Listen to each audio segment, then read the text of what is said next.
नाम लेने से कुछ नहीं, कोई नियम नहीं, राम राम राम राम कहो बस। नियम तो हम बताएंगे तो उसका पालन कहाँ कर पाओगे, बहुत मुश्किल की बात है। लेकिन राम राम राम राम राम राम राम राम। अच्छा एक बात बताओ, गीधराज जी के पंख कटे, कौन से नियम से उसने राम का नाम लिया था कि राम आ गए? नियम बता दो कि राम आ गए। आखिर उस पक्षी के पास कौन सा नियम था? क्या उसने आसन लगाई थी, या उसने पात्र में जल रखा था, उसमें आचमनी डाली थी, कि उसने मंत्र पढ़ा था, तब उसने राम का नाम शुरू किया? बोलो भाई। बस राम राम राम राम राम राम कहता रहा। बोलो कहता रहा कि नहीं? राम राम, कोई विधि से नहीं, सहज में ही उसने बस राम राम राम राम। प्रमाण दे रहा हूं, सुनो जरा। काटिश पंख पराखग धरनी,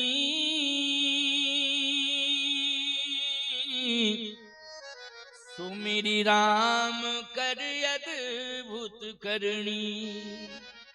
सुमिरि राम राम राम राम राम। और जैसे ही राम राम राम राम कहा तो गोस्वामी जी ने फिर लिखा, आगे परा गीधपति देखा, सुमरत राम चरण चिन्ह रेखा। अब इसमें थोड़ा भाव बदल रहा है। सुमरत राम, राम यानी राम तो कह ही रहा है, लेकिन चरण चिन्ह रेखा तो जिह्वा से राम का नाम ले रहा है, लेकिन ध्यान किसका कर रहा है? राम जी के चरण में जो रेखाएं हैं उनका ध्यान कर रहा है। अंतर हो गया ना, सुमरत राम लेकिन चरण चिन्ह रेखा, रेखाओं का ध्यान कर रहा है।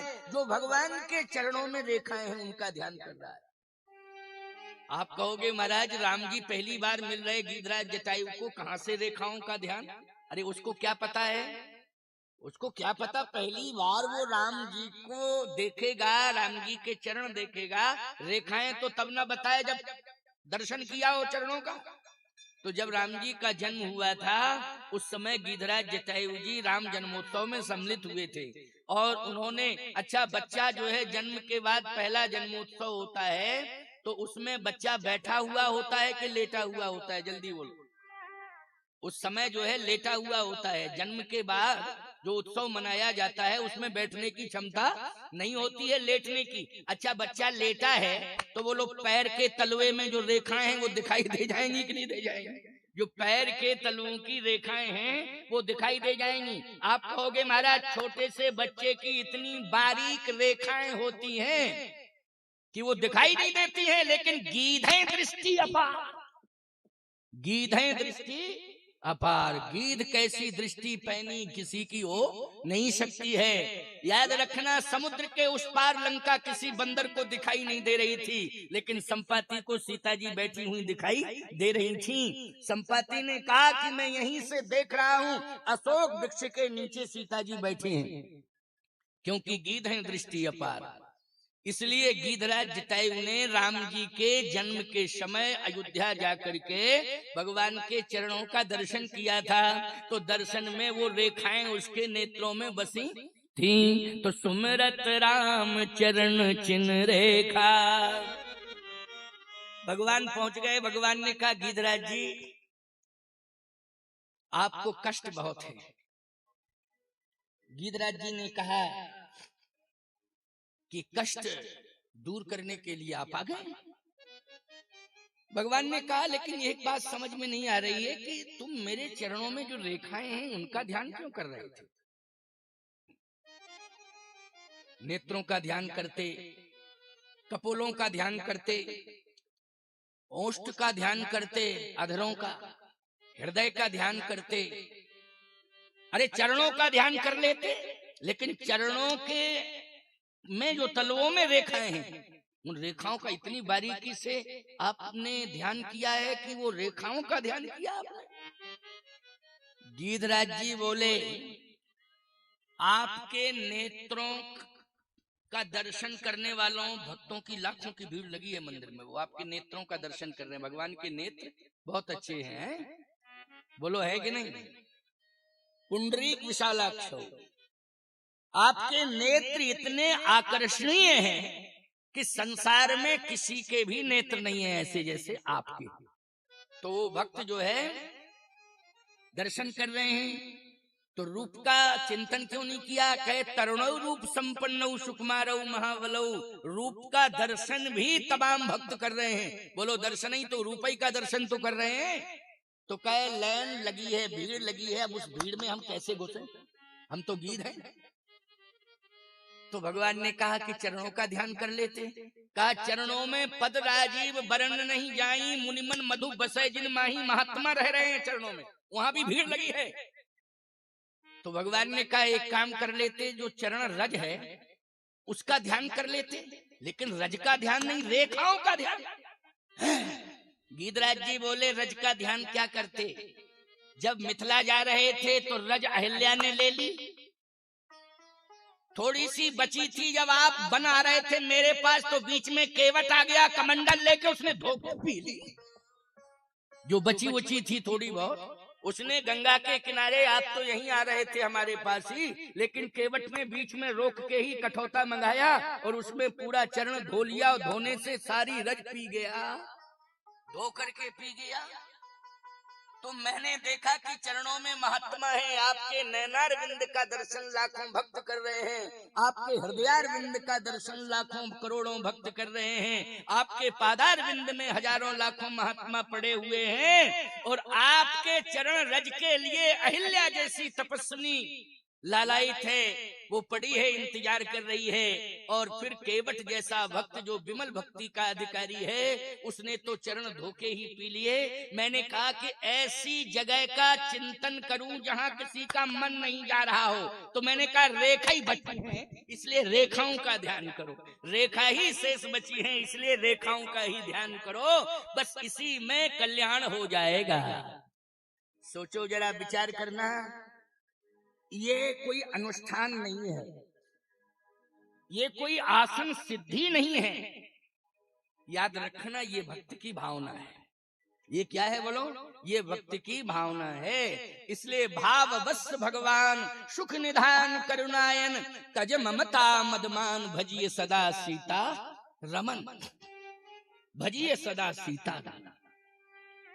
आपको एक बात बतावें, बड़ी अच्छी बात है। आपने नामदेव जी का नाम सुना? सुना होगा नाम, संत नामदेव, एकनाथ जी, नामदेव जी, तुकाराम जी, ये बड़े अच्छे अच्छे। आप महाराष्ट्र में ही तो, गुजरात और महाराष्ट्र में ये संत हुए हैं। ये आपके बस थोड़ा सा आगे ही महाराष्ट्र लग जाता है।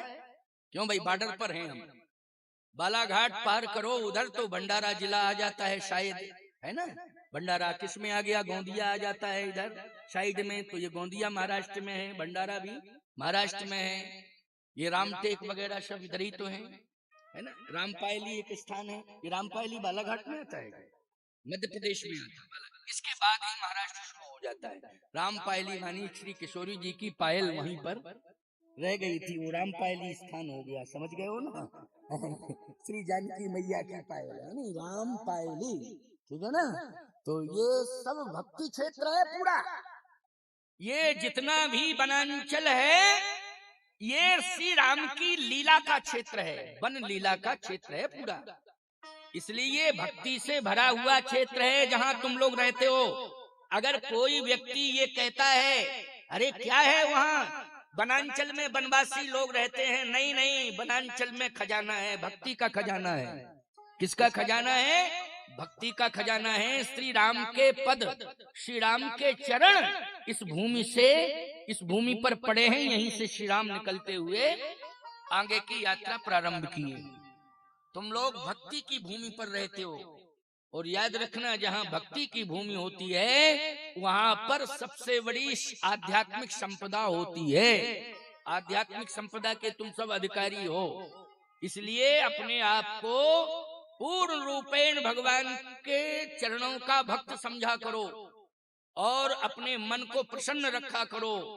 और भगवान कि कृपा अवश्य ही मिलेगी, ऐसा हमेशा अनुभव किया करो, विश्वास किया करो।